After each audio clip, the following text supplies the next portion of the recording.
স্থূল রূপে ভগবান বিরাট রূপে, আর সূক্ষ্ম রূপে হৃদয় মাঝারে আছে। আর ক্রমে ভগবত সাধনা, ভগবানের ভক্তিকে ছেড়ে জ্ঞান, বৈরাগ্য, অন্য কর্মযোগ যাবতীয় মাধ্যমে ক্রমে ক্রমে ক্রমে ক্রমে আমরা উন্নত হতে পারি। কিন্তু সদ্য মুক্তি, সঙ্গে সঙ্গে মুক্তি একমাত্র ভগবানের ধারণা। ভগবানের যদি নীতির সহিত আমরা তার আরাধনা করি, তাহলে সদ্যই এই জন্ম মৃত্যু জরা ব্যাধি থেকে অনায়াসে মুক্ত হবে, এতে কোনো সন্দেহ নাই। ভগবান বাসুদেব কি তাহলে অন্যান্য দেবতার যে আরাধনা ইয়াকে সমস্ত ব্যর্থ, অন্যান্য দেবতার পূজা ব্যর্থ। সমস্ত দেবতার পুজো বিভিন্ন প্রকার কামনা নিয়ে বিভিন্ন দেবতার চরণে সবাই নিজেকে সমর্পণ করে। সদ্য মুক্তির একমাত্র উপায় হচ্ছে তাহাকে জেনে তাহার চরণে আমরা নিজেকে যদি সঁপে দিতে পারি। সঁপে মানে নিজেকে কিছু দিতে হবে না। কি সঁপে দিব? শুধু মন, শুধু মন। মন আমরা কিছুতেই দিতে চাই না। আর মন যতক্ষণ দিতে না পারবো, এই জগতের কোন বস্তু ভগবানের গ্রাহ্য হবে না। ভগবান কোন বস্তুকে গ্রাহ্য করেন না, কারণ তিনি সৃষ্টি করেছেন। এখন সৃষ্টি বিষয়ে প্রশ্ন শুরু করুন, কেমন করে সৃষ্টি করেছে, কথা আরম্ভ হচ্ছে। তার সৃষ্টি কথা যে কি করে তিনি সৃষ্টি করেছেন, কি করে জীব জগৎ কত প্রকার, তখন সুখদেব শুনে নম পরস্মৈ পুরুষায় ভূয়সে সমুদ্ভব স্থান নিরোধ লীলয়া গৃহীত শক্তি তিতয়ায় দেইনম অন্তর্ভবয়ানুপলক্ষবর্তমানে। ভগবানের চরণে নিজের মন ধ্যান করবে, কারণ তিনি তো ব্রহ্মজ্ঞানী ছিলেন। ব্রহ্মজ্ঞানী ছিলেন, কিন্তু ভগবত লীলা শ্রবণ করে তাকে চিন্তা করে এই কথা শুরু করলেন। কি করে তিনি মনুষ্য থেকে আরম্ভ করে 10 প্রকার এই জগৎ সৃষ্টি করেছেন, সৃষ্টি বর্ণনা করছেন। সৃষ্টি বর্ণনা করছেন, সৃষ্টি বর্ণনা, সৃষ্টি তো ব্রহ্মা করেছে। এই সৃষ্টি বর্ণনা করতে গিয়ে, বর্ণনার কথা বলতে গিয়ে নারদ ব্রহ্ম সম্রাট। কেন? আপনারা শুনেছেন ব্রহ্মার 10টি পুত্র মানুষ পুত্র হয়েছিল, আমরা শ্রবণ করবো কিছুক্ষণ পরে। তার মধ্যে অন্তিম পুত্র ছিলেন নারদ। নারদ যখন দেখলেন পিতা সৃষ্টি করেছে জগৎ, কিন্তু পিতা বসে বসে কার ধ্যান করে, তখন ব্রহ্মার কাছে এসে, পিতা আপনি এই জগতে সমস্ত কিছু সৃষ্টি করেছেন, আর আপনি কার ধ্যান করেছেন? এতন্নে পৃচ্ছত সর্বং সর্বজ্ঞ সকলেশ্বর বীজানি তথৈ বেদাম অহং বুদ্ধে অনুসার। আমাকে দয়া করে বলুন, আপনাকে কে সৃষ্টি করেছে? সবাই আপনার পুজো করে, কিন্তু আপনার চিন্তা দেখে আমি বুঝতে পারি আপনি কারো একটা ধ্যান করেছেন। তখন ব্রহ্মা খুশি, সম্যক কারণিক সেদম বৎসসে বিচিকিৎসিতাম যদহং চ উদিত সৌম্য ভগবত বিদিত। তোমার প্রশ্নটা যথা, তুমি বুঝতে পেরেছ আমাকে? আমি সর্বকিছু নয়, আমি তো জোড়া দিয়েছি। আমি জোড়া দিয়েছি, বস্তু কিন্তু আমার নয়, বস্তু কার? তিনি বস্তু দিয়েছেন, আমি জোড়া দিয়েছি। জোড়া দিয়েও কি হয়েছে? জোড়া দিয়ে তার মধ্যে আমি প্রাণ দান করতে পারি, তিনি দিয়েছেন। কারণ রজগুণে শরীর তৈরি হয়, কিন্তু সত্যগুণে কি? ভগবান তার মুখে বলেছেন ভগবত গীতায় যে মমৈবাংশ জীবলোকে, সমস্ত জীবের হৃদয়ে ভগবানের অংশ সূক্ষ্ম রূপে অবস্থান করেছেন। তাহলে ভগবানের ইচ্ছা ছাড়া জীব সৃষ্টি হতে পারে? তাহলে গীতা মিথ্যা হয়ে যাবে, গীতা মিথ্যা হয়ে যাবে। মমৈবাংশ জীবলোকে জীবভূত, এই সমস্ত জীব হচ্ছে আমার অংশ, আর তার ইচ্ছা ছাড়া হতে পারে না। তাই ভগবানের বিরাট রূপে বর্ণনা করছে, বিরাট রূপে ভগবানের বর্ণনা করলেন ব্রহ্মা। ব্রহ্মার বচন শুনে নারদমুনি সমস্ত সংশয় দূর হয়ে গেল। আর ব্রহ্মাজি বলেছিলেন, কি বলেছিলেন ব্রহ্মাকে? চতুশ্লোকী ভালো, 4টি শ্লোক, যে অহমেব সমবাগ্রে নান্না যৎ সদসাত্মা।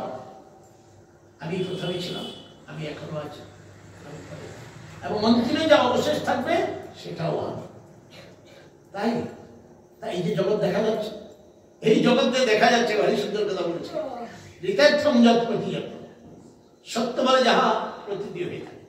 জগতে যা কিছু দেখতেছি দেখুন এতজন আমরা বসে আছি, সবাই সত্য, একটু সত্য না গো। এই এতগুলো আকার আমরা বসে আছি, যেমন এই পুজোর পরে কি করে মূর্তিগুলাকে নিয়ে ফেলে দেয় না, ওই ড্রেনে ফেলা আছে, যে মাঠে ছাড়গঙ্গার মাঠে পড়া আছে না, কতগুলো মূর্তি, সে আমাদের এইগুলাই মূর্তি। তার শক্তিতে আমরা কথা বলতে পারছি, তার শক্তিতে আমরা চলপ্রচার করতে পারছি, তার শক্তিতে ভালো মন্দ বিচার করতে পারছি। তা নাহলে এটা মরা। তাই মরে রয়েছে কেন? মরে রয়েছে কেন? জীব ভগবানকে না জানতে পারা পর্যন্ত সে কি মরা। হ্যাঁ, এত বড় কথা বলে দিল, আমরা নাকি মরা। কি বেঁচে আছে? তোমার বাঁচার রহস্যটি কি? ভাগবত তিনি যতক্ষণ প্রেরণা দিচ্ছেন ততক্ষণ তুমি আছে, আর নাহলে ব্যাস রাম নাম।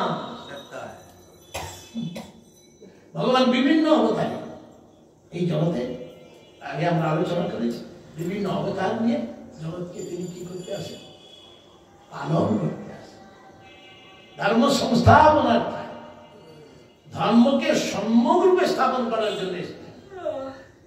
এই যে মহাভারত, এটা তো একটা নাটক, বিশাল নাটক। তার মধ্যে কুরুক্ষেত্র আরেক নাটক। কুরুক্ষেত্র নাটকের মধ্যে সার বস্তুটি হচ্ছে ভক্ত ভগবানের সাথে এই যে ভীষ্ম সাক্ষাৎ, এই যে মহারাজ যুধিষ্ঠিরের সঙ্গে বিদুরের সাক্ষাৎ, এগুলো ধর্ম। ধর্মটি কি করে প্রচলিত হবে, জগতের মানুষ কি করে ধর্মের আচরণ করবে, তার জন্য ভগবান সুন্দর একটা নাটক। আমরা সেই নাটকের এক একটা প্লেয়ার। হ্যাঁ, আমাদের নাটকের আয়তন, নাটকের কত দূর সময়, নাটক 3 ঘন্টা হয়ে থাকে। আমাদের এই দেহরূপী নাটকের আয়ু সময় হচ্ছে 100 বছর। 100 বছরকে কমতে কমতে আজকে কত 50-60 হতে হরি। তাই এই যে অবতারের কথা, অবতারের সংক্ষেপে বর্ণনা করলেন, বিভিন্ন অবতার। এখন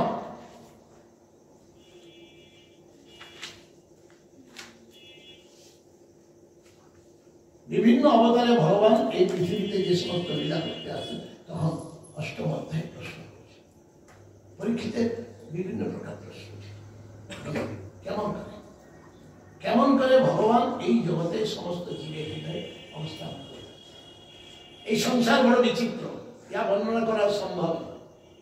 তাহলে কি করে বর্ণনা করবে? না, ভগবানের একটা এমন অচিন্ত শক্তি, সেই শক্তিকে আমরা বুঝতে পারি না। কেন? আমরা সদা সর্বদা আমাদের স্বাধীনতা, মিথ্যা স্বাধীনতার অহংকারে, অভিমানে আমরা নিজের শক্তিকে গুরুত্ব দিয়ে থাকি। কিন্তু সমস্ত শক্তির মধ্যে ভগবান শক্তিকে হচ্ছে প্রাধান্য। তাই যতক্ষণ পর্যন্ত মহারাজ পরীক্ষিত যে বিভিন্ন প্রশ্ন করলেন, সেই প্রশ্নের সংক্ষেপে তিনি বলে দিলেন যে ভগবান ছাড়া অন্য কিছু ব্রহ্মা তাই হয়েছে। এই ব্রহ্মা প্রথমে ভগবান নাভি থেকে সৃষ্টি হয়েছে, স্বয়ং ব্রহ্মা নাভি থেকে সৃষ্টি হয়ে খুঁজে পাচ্ছেন না কাউকে। আমি কোথায় আমাকে সৃষ্টি করলো, কে সৃষ্টি করলো, কোথা থেকে আসলাম? জলের উপরে বসে। তখন আর কিছুই পেলেন না। তখন একটা জলের উপরে ত্বক, দুটি শব্দ হয়েছে, বর্ণ পরিচয়ের 16 এবং 21 নম্বর স্পর্শ বর্ণ বর্ণ পরিচয়, এই দুটি শব্দ ট আর প, এইটাকে অনুধ্যান করে তিনি তপস্যা করেছেন। আর ভগবান দিব্য 1000 বছর তখন ভগবান দর্শন দিয়েছিলেন, ব্রহ্মাকে এই চতুশ্লোক ভাগবত শিক্ষা দিয়েছেন। সেই চতুশ্লোকী ভাগবত ব্রহ্মা নারদমুনিকে দিলেন, তুমি এটাকে বিস্তার ভাবে জগতের মানুষ জানো। প্রচারের মূল হচ্ছে আমি প্রথমে ছিলাম, আমার থেকে সমস্ত সৃষ্টি হয়েছে, আমি সবাইকে রক্ষা করেছি, আবার আমি সবাইকে কি হবে বড় সুন্দর নাটক। এটা আমার সৃষ্টি তত্ত্বে ভালো করে বোঝার চেষ্টা করি। আমাদের কর্মফল অনুযায়ী আমাদের হিসাব হচ্ছে, আমাদের হিসাব ভাগবত আমাদের বলে দেয় যে আমাদের জীবনের সমস্ত কর্মের হিসাব চলছে। আমরা ভয় পাই না, কে হিসাব করে গেলে শেষ, আবার হিসাব হচ্ছে। হিসাব যে হচ্ছে তার প্রত্যক্ষ প্রমাণ দেব, বাস্তব প্রমাণটা দেব। আমাদের যদি কর্মের হিসাব না হয় তাহলে এই দোষ আমাদের হয় না। তার প্রমাণ হচ্ছে, দেখুন এখানে একজন শেঠ আছে, তার ঘরে একটা বাচ্চা জন্মালো, জন্মাবার সঙ্গে সঙ্গে বাপরে দুগ্ধ ফেরানো বিছানায় দুইটা তিনটা নার্স, ডাক্তার, অমুক তমুক, একবারে সুন্দরভাবে তার কি কত। আর পাশে একটা সে রিক্সাওয়ালা ঘরে একটা বাচ্চা জন্মালো। বাচ্চা যখন জন্মালো তার কেউ নাই, স্বামী রিক্সা চালাচ্ছে, মা প্রসব করার পরে অজ্ঞান, বাচ্চাটা কাদা মাদা হয়ে একেবারে মাদা ছটপট কাতরাচ্ছে। কেন? কেন? সেও জন্মগ্রহণ করেছে, কেউ জন্মগ্রহণ। এই বাচ্চাটা কি করেছিল আর সেই বাচ্চাটা কি অপরাধ করেছিল, তার দুঃখটা কেন? এইটি প্রমাণ করে দেয় আমাদের জন্মান্তরের কর্মফল অনুযায়ী আমরা এই জগতের সুখ আর দুঃখ এই দেহরূপী বৃক্ষের ফল ভোগ করিতেছি।